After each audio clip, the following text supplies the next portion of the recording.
Howdy, funky people. Real quick, I want to say thank you so much to the maker of this iceberg.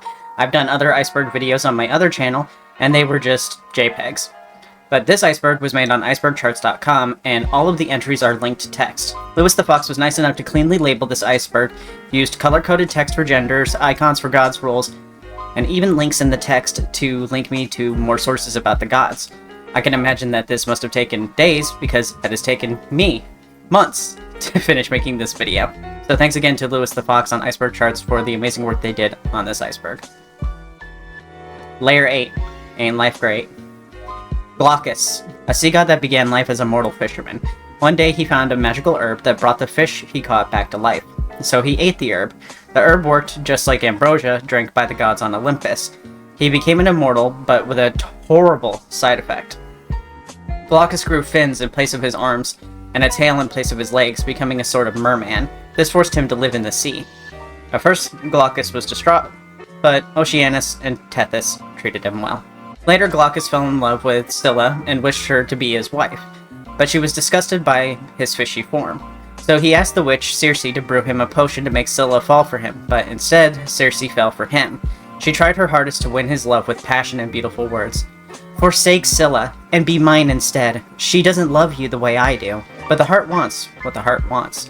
And Glaucus said just as beautifully, "I'm sorry, Circe, but trees would sooner grow on the ocean floor and kelp on Mount Olympus before I would ever stop loving Scylla." Circe in anger poisoned Scylla's bath, turning her into a horrible sea monster that she's better known as, giving her 12 feet and 6 heads. Glaucus was also known to take male lovers as well. We stand a horrible sea monster by King. Eurybia, daughter of Gaia the Titan of Earth and Pontus the Sea Titan. Her role in mythology is essentially just for genealogy. She existed just to birth other gods. Sometimes when they needed to explain a god or hero's godlike or hero-like origins, they would just make up a titan or god that would be the parent to the god or the hero. They couldn't all be mortals who earned godhood, because otherwise it wouldn't be very special. There were mortals who became gods by being great, but many of them also won the genetic lottery by being related to gods in the first place. For example, Heracles by being son of Zeus. It was meant to be something rare and special for a human to obtain godhood. Euterpe. This one's name auto-corrected to YouTube, so I'm going to call them YouTube from here on out. YouTube is another muse, this time for lyrical poetry. Like the other muses, her job was to entertain the gods on Olympus. Wow, the gods are just like us, they can't eat without watching YouTube. Dike. Be very careful about how you pronounce this one. It's Dike. If you say it the way that rhymes with bike, it's a derogatory term for lesbians. So don't say it like that. Dike is the goddess of justice, moral order, and fair judgment, and is the daughter of Zeus by Themis. Both her and Mama Themis are justice personifications, and makes for, like, 10 justice goddesses. Phobos. Personification of fear and panic, and is the origin word for phobia, which means irrational fear of. Phobos is the son of Ares and Aphrodite, but doesn't have much presence in mythology outside of working for Ares. Deimos. Another personification of fear and brother of Phobos, but Deimos specialized in the fear associated with war, the fear that sinks into your heart as you're staring down your enemy, the fear you feel racking your heart, pains in your chest when your fellow man points his own sword at you. That's Deimos. Aeaclis. Personification of misery, sadness, and, in Homer, a living mist of death. She's a bit of a weird one because she's not mentioned much in Greek myth, so I think the Berg maker probably could have put her even lower down. She might be a god, she might be a personification, she might even be a primordial who existed before the Olympians. She just sort of represents the darkness of existence, and despite not being important, she was on Heracles' shield and works by Hesiod. It's kind of funny that effectively a nobody got a cameo. Hypnos. If you played Hades, then you know who Hypnos is. He-eepy. And if you haven't played Hades, I recommend you do. It's the best game about Greek mythology. Well, second best, because Hades 2 is out, and I think Hades 2 is better. But it's the best because not only is it accurate, it expands on the lore in a very authentic way that if it were up to me, I would call it canon. The game gives a lot of attention to characters that otherwise don't see much. Anyway, Hypnos is the personification of sleep. He was born to Nyx without a father and is the twin brother of Thanatos, both of whom live in Hades. Place, not the person or the game. Hypnos is mostly known for their presence in the Iliad, or Troy story. Hera asked Hypnos to put Zeus to sleep as part of a trick by Hera. He complied, and Hera used the opportunity to take revenge on Heracles, who was sailing home. Hera was mad that Heracles helped sack the Trojan city, so she blasted his ship with fierce storms. When Zeus awoke, he was mad, but Hypnos escaped his wrath by hiding with Nyx. But Hera called upon Hypnos once again to do the same again. So Hypnos was not signing up for that.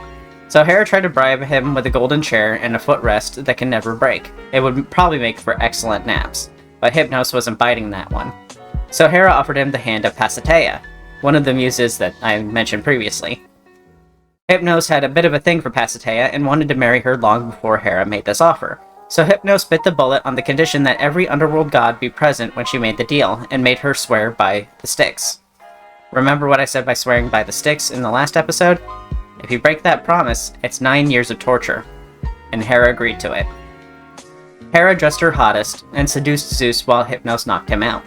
Once he was out, it was time for Hera's plans. Since Zeus was out, he couldn't interfere with the Trojan War any further. Hypnos told Poseidon that Zeus was snoozing, and that he could help the Danaans win. After this, Hypnos went back to minding his own business, Zeus lost, the Danaan won, and Zeus was never the wiser to Hypnos' interference.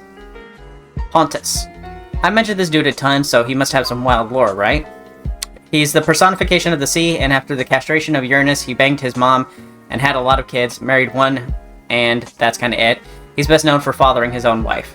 Gross. Pothos. One of the Erotes. Like the Muses and Graces, these are a bunch of lesser gods that have a lot of the same duties of other gods. Erotes were winged dudes that worked for Eros. He represents longing and yearning and has a statue. That's kinda it. Eurynome. One of the many, many water nymphs. She's also the third wife of Zeus, mother of the Graces, aka the Carites, or Charites, I'm not sure how you pronounce that one, and saved Hephaestus when his mother Hera abandoned him. She raised Hephaestus, and later he married Eurynome's daughter.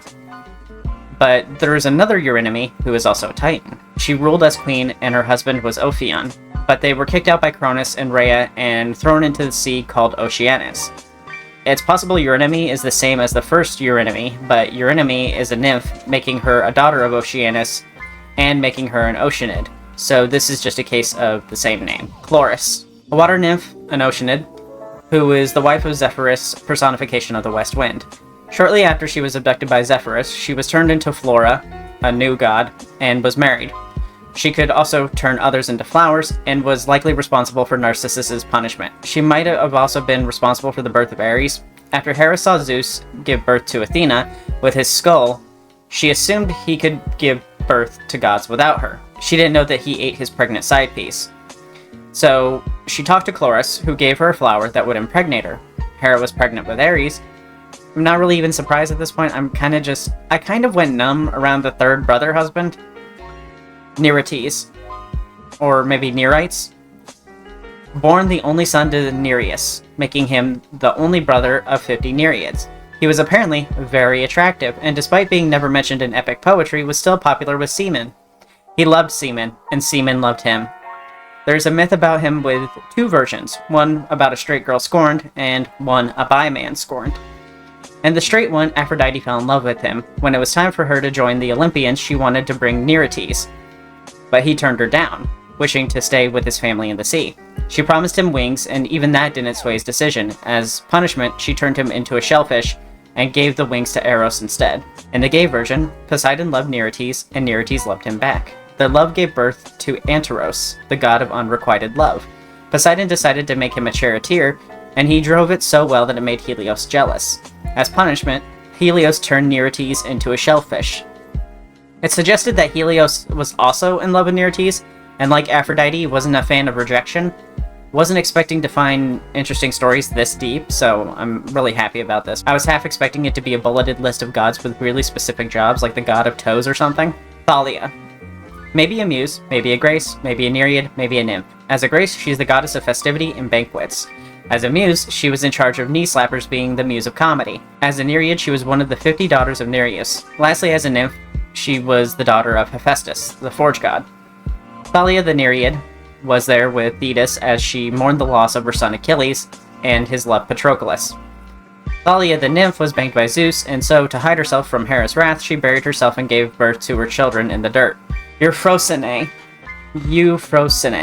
Goddess of good cheer, another grace or Carite. another group of lesser gods that follow Aphrodite around. Pallas. Titan god of warcraft, husband of the river Styx, and a father to a few gods, most notably Kratos and Nike. Hyginus, who wrote about Pallas, used the name before on a giant, who apparently also slept with Styx and gave birth to Scylla. Clytie. Nereid, making her one of the 3,000 sea nymphs and sister to the 3,000 Potamoi, aka river gods.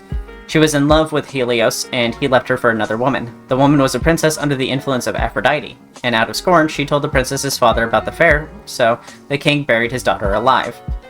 This, of course, didn't bring Helios back, and the girl was forced to watch Helios rise every day as she transformed into the flower Heliotrope. Aglaia. The final Carite / Grace, I think? She's the youngest and married to Hephaestus, after the divorce when Hephaestus caught her sleeping with Ares. Through this union, she became the mother of 4 more additional Carites. God damn it! Antaea. Yep, here she is, another Carite. I thought there were only 3 Graces. Anyway, blah blah blah, goddess of swamps and reeds, blah blah blah. And that's it for this layer. Thank you for watching. Make sure to leave a gem emoji, a like, and subscribe for even more gods. You'll definitely want to be around once the mega edits start to come out.